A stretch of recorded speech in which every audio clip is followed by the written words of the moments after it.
Have you ever noticed that beer somehow shows up everywhere? Be it in a pub in Ireland, or a brewery in Belgium, beer halls in Germany, or even backyard barbecues. And somehow beer is always present. It's different countries, different cultures, not even the same way of drinking it.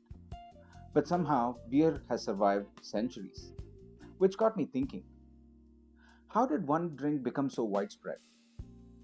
How did beer survive industrial revolutions, empires, wars, changing tastes for thousands of years? And how are people still obsessed with it today?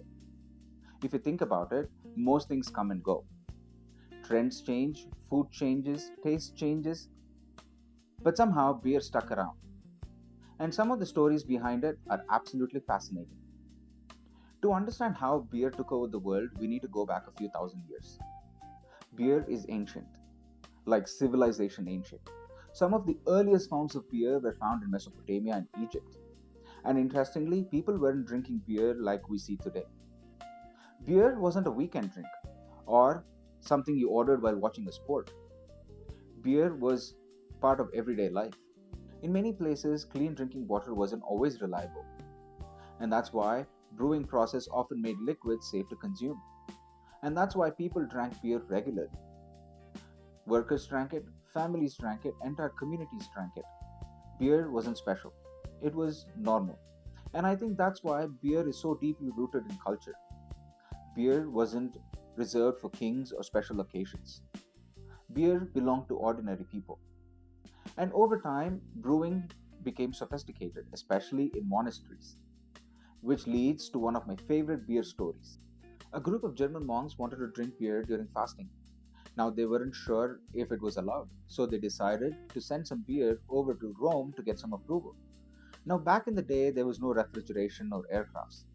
It was just barrels of beers traveling on a horse carriage all the way from Germany to Rome. And by the time the beer reached Vatican, it was spoiled. And the story goes the Pope tasted the beer and said, if this terrible thing is what these people want to drink during fasting, let them have it. And just like that, beer got approval. Now, historians debate if all the facts of the story are true. Now, it doesn't really matter if every fact is true or not. It has become a part of beer culture. And stories like this is what makes beer history fun.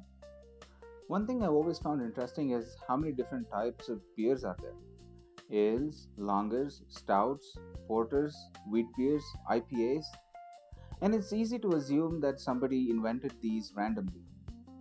But most beer styles were dependent on the geography, the ingredients, and the different brewing traditions.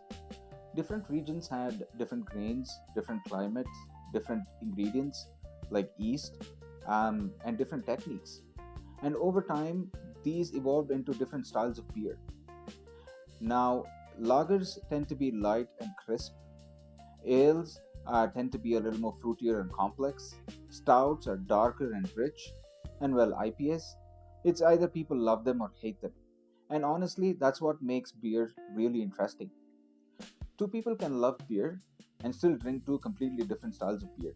It's a little like food. Everybody has their favorites, and nobody is necessarily wrong. And then there's Belgium. Belgium is easily one of the most beer obsessed countries in the world. Recently, when I was planning a trip to Europe with my wife, I went down a bit of a rabbit hole trying to research on the Belgian beer culture. And honestly, the deeper I went, the crazier it got. Depending on how you look at it, Belgium has anywhere between 1500 to 2000 different beers. And that's insane. And that's not even the interesting part. The interesting part is how Belgians take their beer experience so seriously. Most beers come with their own glass. In Belgium, a beer can come in a goblet, a chalice, a coconut, or sometimes even a normal beer mug. To outsiders, it may seem a little excessive, but for Belgians, it's normal because they believe that the glass is part of the experience. And after seeing it for myself, I kind of understand it. And then when we were in Bruges, a city north of Brussels, we came across another interesting story. The brewery in Bruges had to transport their beer from their brewery to the bottling plant. So they built a pipeline under the city, and the beer runs under the city. And I think this is the most imaginable Belgian story ever.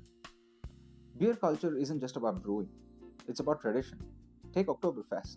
Most people know that Oktoberfest is the largest beer festival in the world. And it started off as a wedding celebration. Back in 1810, Munich hosted the wedding celebration of Crown Prince Ludwig. People gathered, ate, drank, and celebrated. It became so popular that people continued to do it year after year, and that's what we now know as Oktoberfest. And honestly, this says a lot about beer. Beer seems to show up everywhere people gather. What's amazing is that for something that has such a massive cultural impact, beer is actually very simple: barley, water, yeast, and hops. Four ingredients.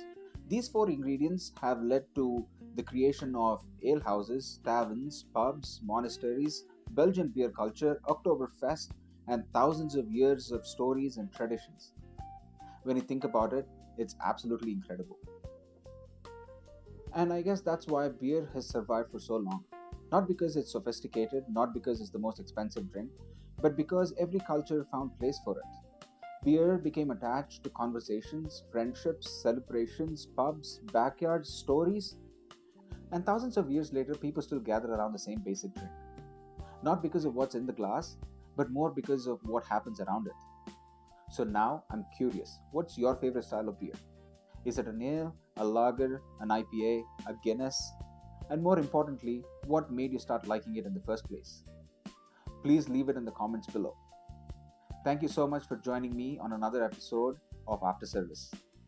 Please don't forget to like, share, and subscribe to my channel. Thank you.